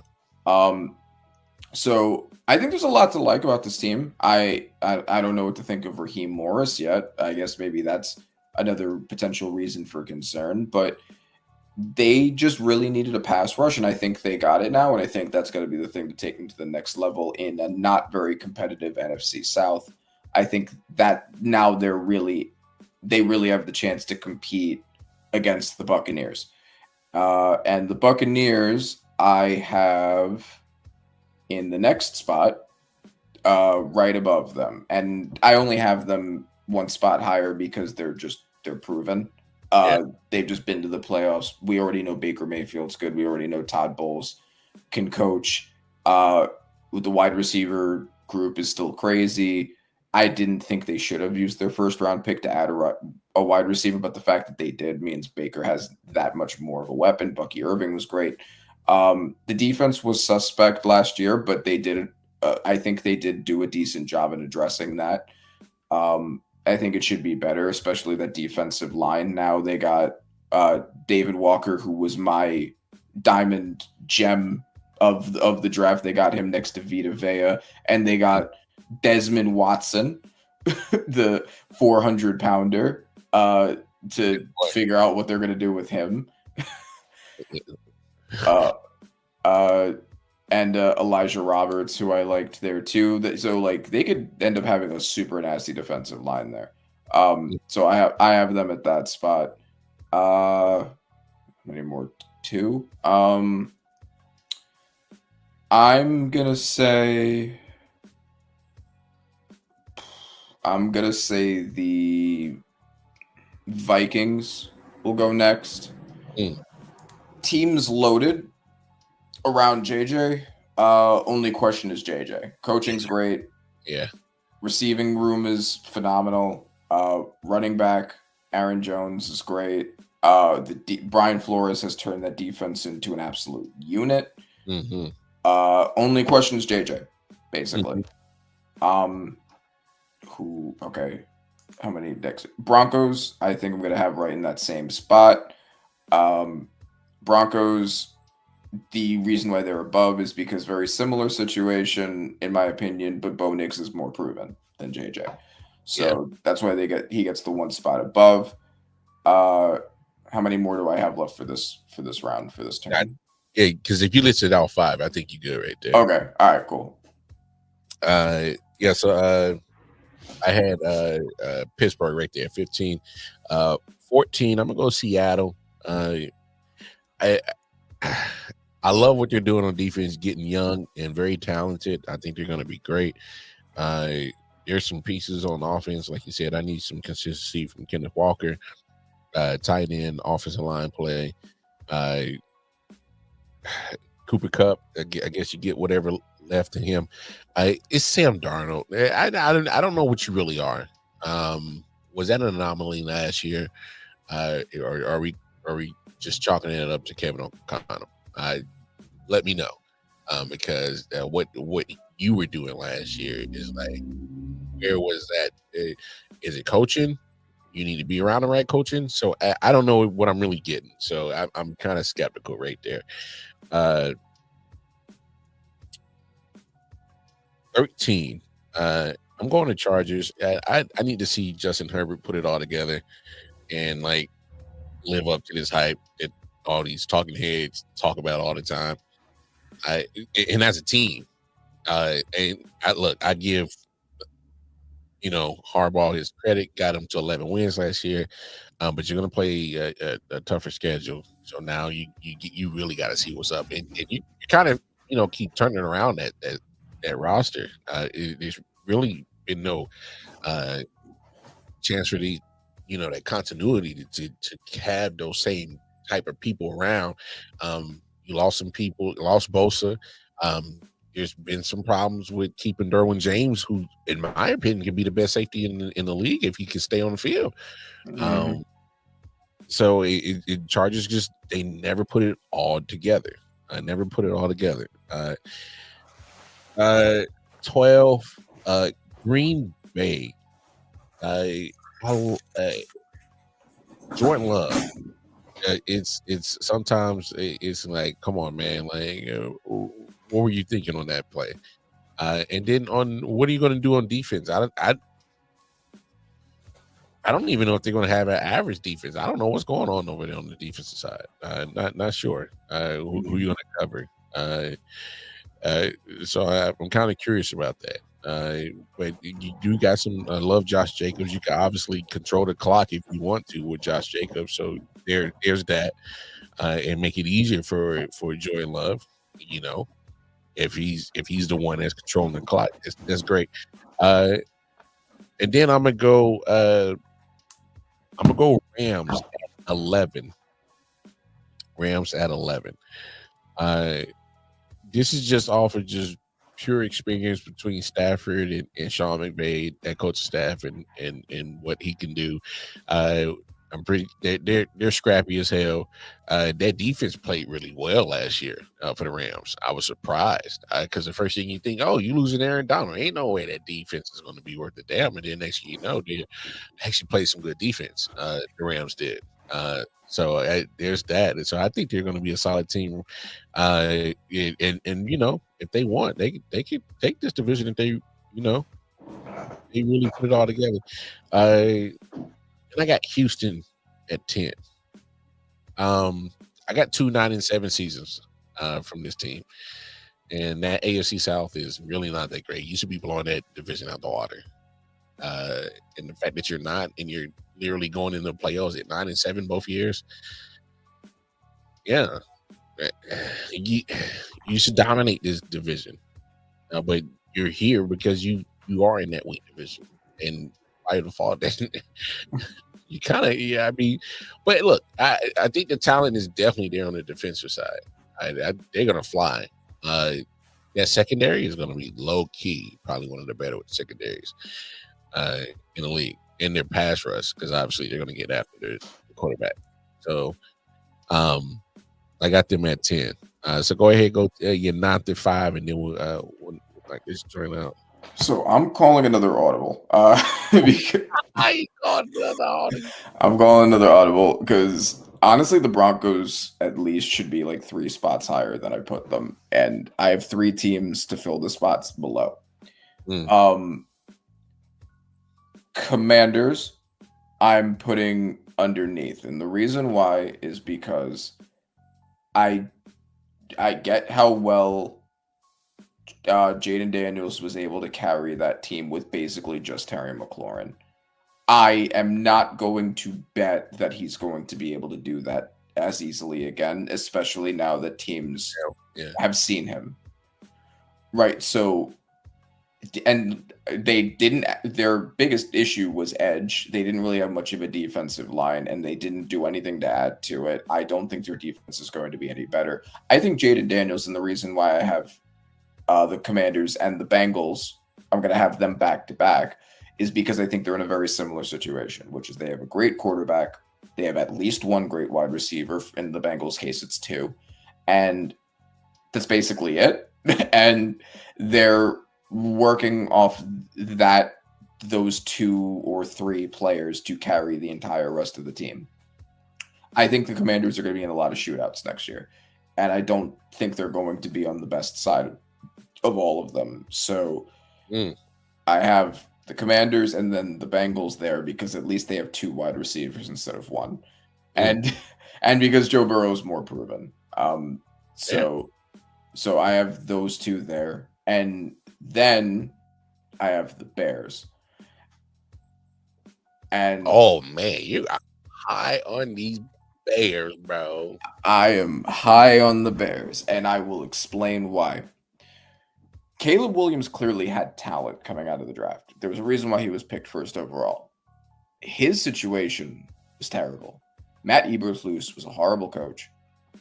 The offensive line was one of the worst in the NFL, and they had DeAndre Swift, who the year prior was in the top 5 in rushing yards behind the Eagles O-line, and now Bears fans wanted him kicked off of the team because of how bad he played behind the Bears O-line, the same one Caleb Williams had to work behind.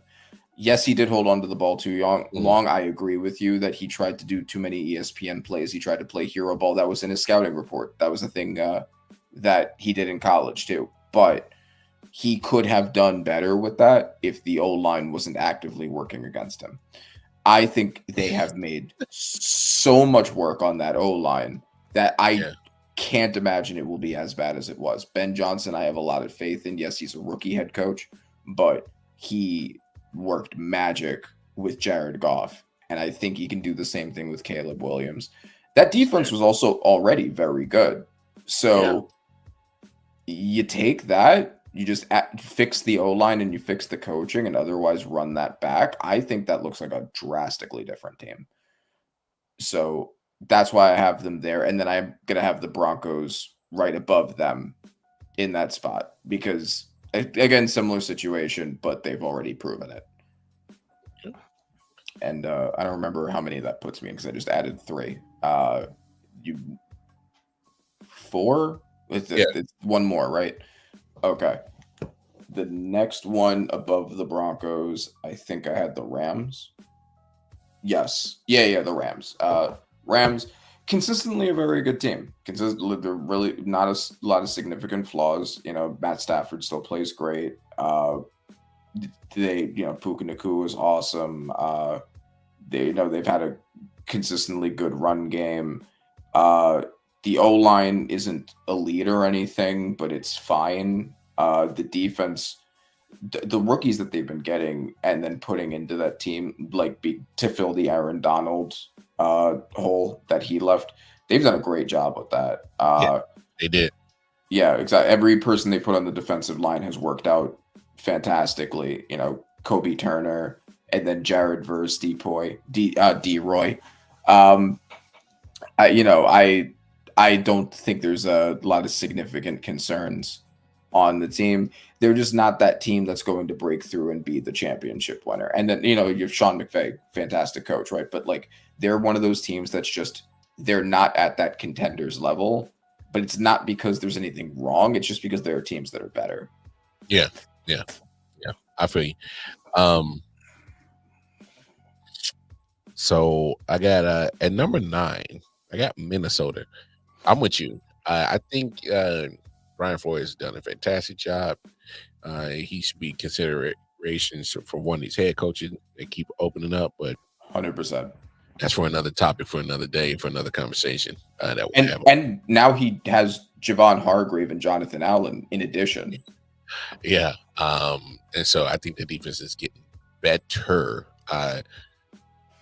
Kevin O'Connell, he got the best out of Sam Darnold, like I said earlier, but I don't know what you are, JJ McCarthy. All right, y'all can show all these cute little highlights about mini camp and he was throwing the football, and then, okay, week 1. I ain't talking about preseason. I don't give a damn what he did in preseason either. Week 1 through 18, and those 17 chances that you are going to get, I need to see that. All right, and I don't need to see. And we can talk about the glimpses, and I'm talking about when it's all said and done, week 1 through 18, and where are you in postseason time? Where are you? Are you in it or are you watching? Right. So that's what I'll be basing with JJ McCarthy is after all that said and done. That's the only question mark. 8 Denver. I hate that I got them this high. Obviously my loyalty is where it lies, but sports, just got to be, unbiased. That defense is going to be nasty. Mm-hmm. My goodness. They're going to compete for this AFC West crown. I'm going to be honest. They're going to compete for it. They've always kind of going neck and neck with the Chiefs lately and kind of been one of the better teams that gives the Chiefs a good run at home and away in Arrowhead or in Denver. They are not scared of the Chiefs. And Sean Payton, I'm not a big fan of the guy, but he's got this team headed in the right direction. Because what he's got going with Bo Nix, I didn't see that coming. But they got their ass kicked in that playoff game. Rightfully so, because they just weren't the better team. But they got to the dance where I didn't think they were going to be there. So I got them at 8, 7. I got Tampa Bay. For some reason, Tampa Bay, Baker Mayfield just literally just shook all that bad shit talk around his name quick once he got to Tampa Bay. And he made a believer out of me. I can't talk no more shit about Baker Mayfield for the last 3 years, because ever since he put on a Tampa Bay Buccaneer uniform, what you saw in Carolina or what you saw in New York or wherever or Cleveland, my fault, wherever he was, this ain't what we got now. This dude looks like a legit quarterback for real. I just got to give props what props do. He's and damn, I just got to be honest. Like, and it helps when you're in a shitty division. So, and they're not getting their asses kicked in these playoff losses. They're competing with some of these, with the Phillies and whoever else they're facing in the playoffs. They're putting up fights, and you can respect that. There were some bad injuries that happened to their roster, especially with Godwin going down. That didn't help their situation. But yeah, man, guys playing good. He's playing damn good football. So I got them at 7, and right here number 6, Washington. I'm a little higher on them than you are. I just love the poise of Jaden Daniels, man. He came in a little bit mature than people believe. He was like already 24, 25 years old when he came in the league. So he was one of the older quarterbacks. So he's mature, and he carries it. And they brought back a lot of their people. I know they lost some, but for the most part, kept Austin Eckler. They brought back, made sure a priority to bring back Bobby Wagner. He was good for their locker room. He led the defense in tackles. So you got your quarterback. We'll see what Debo does for them. I don't know if they're really. I don't know. I'm kind of off of Debo now. We'll see what he does. So there it is. I get top 5, big dog, and we'll round it out. Well, so I actually think that I have 7 left because there Oh, are 7 teams left that I didn't name. So okay, okay. Go ahead. I will run through. So 7, I have the Texans. Texans, I still think CJ Stroud's a dog. Mhm. I don't think it was his fault that he had a sophomore slump. I think it was because of how bad the offensive line was. Um, and I don't know what the only reason I don't have them above the next team is basically because I don't know if that offensive line's better now. They added Ariante Arosuri in the draft. They moved some other pieces around, but I don't know. And they fired their offensive line coach. But I don't know if this offensive line can creep up back to average. They're a Super Bowl contender. My only reason for not having them higher is because I don't know if they've had that yet. Defense is absolutely loaded. They have Will Anderson and my pick for the most underrated player in all of sports, Danielle Hunter. They have an incredible group in the secondary now. Just possibly the best secondary in all of football. Um, the wide receiver room, Nico Collins has been one of the best wide receivers in football. They lost Hank Dell and Stephon Diggs, but they replaced them with the Cyclones, Higgins and Knoll, who I think are going to be really good. And Joe Mixon, played like an all-pro last year. So it's just the offensive line. You fix that offensive line, this team turns into a contender basically overnight. Chargers, I have above them. Chargers, I'm always that team that gets scammed by that. Always that guy that gets scammed by the Chargers. And I'm not necessarily saying that they're going to do anything in the playoffs, right? This is just looking at the whole team as they are, right? There really aren't any flaws in terms of like roster construction. The only flaw is that they only have one proven wide receiver, but at least they've added to it, right? They added Trey Harris in the draft. He might end up being good. I think he'll be pretty good. So if they get at least a solid wide receiver to complement Ladd, and that was their biggest flaw, and then it's fixed. The running back room should go crazy. Their offensive line is really good with Rashawn Slater and Joe Alt. They had the best scoring defense in all of football last year, and I don't see any reason they shouldn't still be great this year. And then, of course, Harbaugh.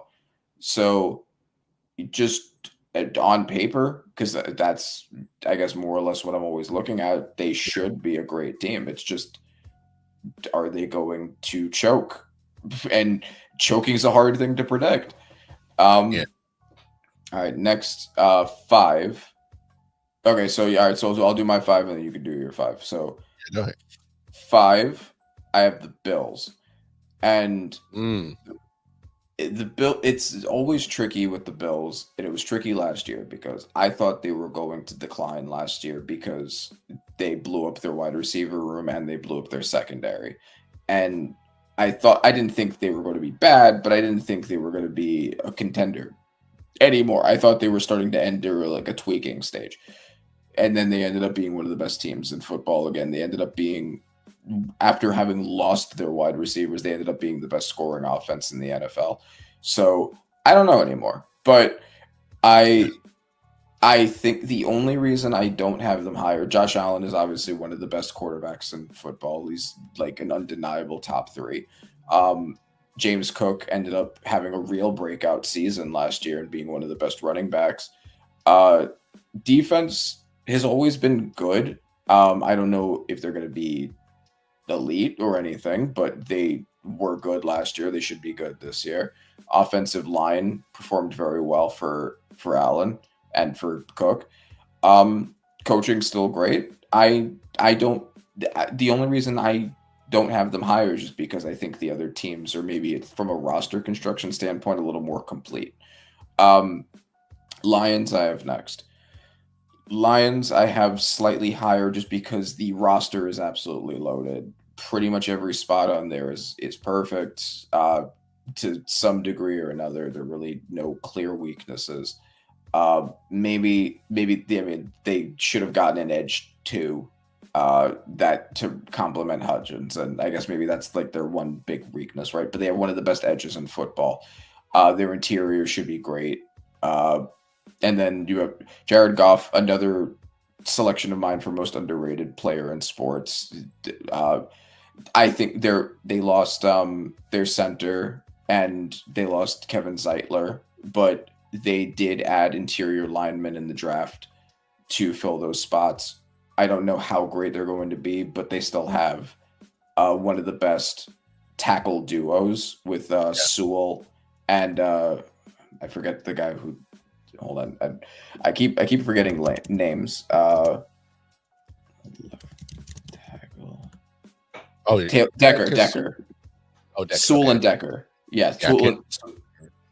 Sewell and Decker. Who so the offensive line should at least still be good. And then of course you have Jahmyr Gibbs and David Montgomery, the best running back duo in football. You have Amon-Ra St. Brown and Jameson Williams, a great wide receiver duo, one of the best wide receivers and one of the best wide receiver twos.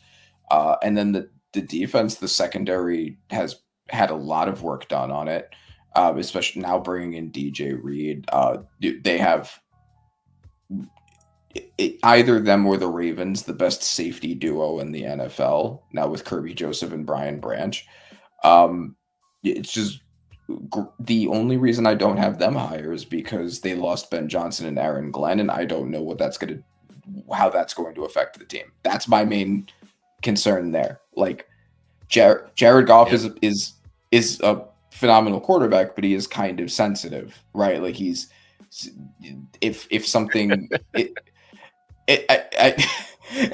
when I say that, what I mean is my criticism of Jared Goff has always been he's kind of like a Jenga, like a fully done Jenga. If you pull the wrong thing, the whole thing will collapse.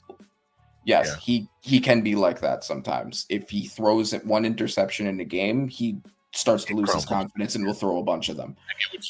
I get what you're saying. Yeah. So I don't know how much Ben Johnson was responsible for bringing him to this elite status, and I don't know if whoever the replacement is going to be able to maintain that same status for him. It's a question mark for me, but I think he's going to be great, but it's a question mark. 3,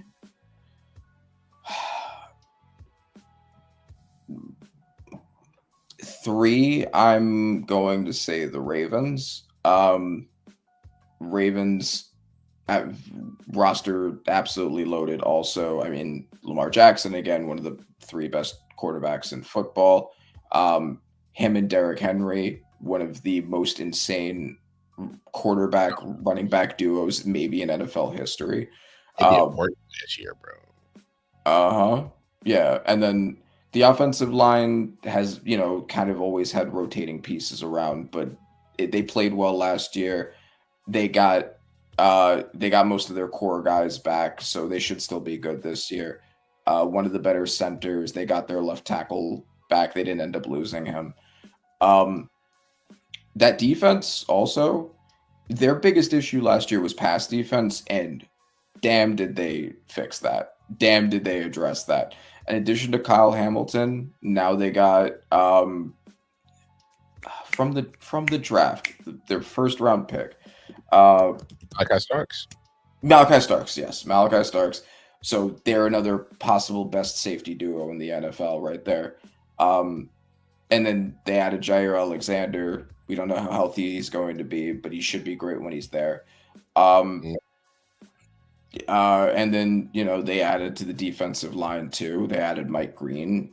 I think this team should be great. And then the final 2, of course, are the 2 that were in the Super Bowl. And I'm going to say Eagles and then Chiefs. Chiefs, number 1. I'm not betting against the Chiefs. My only concern, of course, is do they have a left tackle now? And do they have a left guard now? And that is, of course, going to be my biggest concern. But the Eagles also lost some pieces. They lost Josh Sweat. They lost Milton Williams. So both teams have to tweak their weaknesses to get it back on track. But Mahomes and Andy Reid, I'm never going to bet against them. That's just how it is. If I bet against them, I feel like I'm just gonna be made to look stupid. So I'm gonna keep them at number one. If he had a left tackle last year, he would have won the Super Bowl. So hey. Almost. I mean, obviously, I think everybody has the top five. The top five. I actually got Detroit right here at 5, and strictly just for exactly the same thing you said. I have no idea what this team is going to look like without those. You lost both your coordinators, both of them. I don't know. Until I see it, I don't know. But you're still a damn good football team. It's still a damn good team. I have Buffalo at number 4. Yeah, I need to. I'm not hating that Josh Allen won the MVP. It makes sense, but I just think they just really. I'm like, did y'all really see what Lamar Jackson? His numbers was. So my logic was this: if you gave Lamar Jackson the MVP last year when his numbers were not nowhere near what he did this past season, and you didn't give him the MVP, you definitely should have gave it the MVP just off the base that you gave him to it on the year before on lesser numbers. I was just confused. I saw like, look, however they vote, they vote. I just thought that was odd. And don't get me wrong, I know they're going to probably try to penalize him because Derrick Henry had an MVP like season behind him. Because if we're really talking football, they both should have been in the conversation for MVP. So, look, it is what it is. I just got Buffalo right there. I just think that it's going to be. I think Baltimore's just a better team. Especially when you add what you on that defense. That defense, I think they're going to be very stingy on that defensive side. They're trying to make it real difficult because they're tired of that guy. They're tired of that Mahomes guy. They're tired of him. And so is Buffalo. So, but I got Buffalo right there for it. I just love what Baltimore did all season. They got better. I got them at 3. I got the Chiefs here at 2. I got to see what you got at left tackle. I just got to see it. It costs you now 2 Super Bowls. So, yeah, fix that. It's funny. You're a little more critical of your team than I was, but that's kind of how it always is, right? I think that I ranked the Giants lower than you did too. So, well, I mean, if we're really being honest about it, Randy, Patrick Mahomes, if he had a left tackle in 2 Super Bowls, he would be 5-0 in the Super Bowls. Yep. There's 2 losses on his resume now, and it's because of void of protection. And if you give that to him, he brings you a championship. You don't do it, and you lose him. I think it's simple. It's simple mathematics for me. Protect him, he gives you championship. You don't, get what happened. And they're losing these. They lost in their left tackles literally in AFC championship games. But this past one is because they really had to move your all-pro left guard to play left tackle. But then you realize, oh, he's still a left guard. It's kind of so I give Joe Tooney his props. He did what he could, right? Yeah, he did what he could. No, it's true, and it's not fair that he, I guess, was penalized for the inability to play a position he shouldn't have had to play and had not played. And the fact that he was like at least survivable at that position, I think should be seen as like a testament to him, right? Like he pretty much was their left tackle. I can't remember the week it was in the regular season, but pretty much then on through the playoffs. Yeah. They got DJ Humphries, and then he ended up getting hurt. And I'm thinking like, well, okay, so he's back. And then he played week 7, the week 18 where all the starters took off because the seed was already in cement. So, and they went ahead and proceeded with Joe Tooney as the left tackle for the rest of the playoffs. And 2 weeks of preparation, they prepared with him as left tackle. So, okay. All right. not like Philly did anything extravagant. They said, just rush him. He's a guard. Right. Just rush Yeah. him. So yeah, I mean, I guess I could say that like I could understand not having the Chiefs as high as I did, and I guess maybe there's just a level of, but it's Mahomes and Reed that I'm relying on a bit.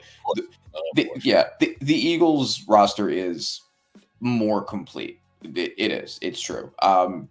You know, Jalen Hurts isn't as good of a quarterback as Mahomes, obviously, but it also doesn't have to be. That like yes, even no, like the Eagles lost Mekhi Becton.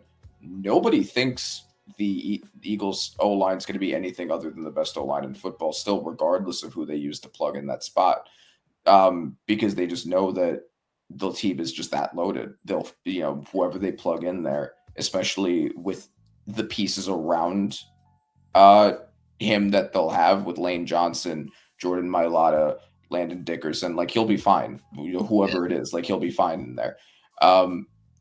So yeah, I mean, I understand it for sure. Like I'm very concerned with the O-line situation in Kansas City, but that's basically the thing. I think once that's fixed, I think you're okay. But that needs to be fixed. Yeah. Oh yeah. No problem. Hey man, look, ladies and gentlemen, I know it's late. Hey Randy, I definitely appreciate you and the little extra time that we did and spent on this one. Definitely appreciate you sticking a little bit later than what we normally do. But hey man, this was great. So there we have it. It's a surprise in terms of events. I got Philly at number 1, and Randy has Chiefs at number 1. Yeah, funny how that works. No bias at all on my part against the Eagles. Nothing is concrete. Nothing has been. Yeah. Look, nothing has been concrete. Look, we're just us having fun. Because hey, training camp is right around the corner. It's almost football time. All right. We'll talk other sports, but right now we wanted to focus on some football because we're jonesing for some football. So look, I'm gonna get up out of here. Y'all know what it is. Hey, take care of yourself, take care of each other. I'll see y'all tomorrow night. Last episode of the week. And we're gonna keep it copacetic like that. Hey, peace and love, man. Appreciate you, Randy, man. We'll holler at y'all. Yeah. Silent Hill TD, yes, what's up? Yeah, come on. I.O.W. Sports Network, late night edition. Let's go. Come on. We about to raise the bar. Wild card mark. Everybody grab a seat, cause you know we about to spark. Late night sports talk. Como Modelo, let's go. Man, you don't wanna start. Wild card mark.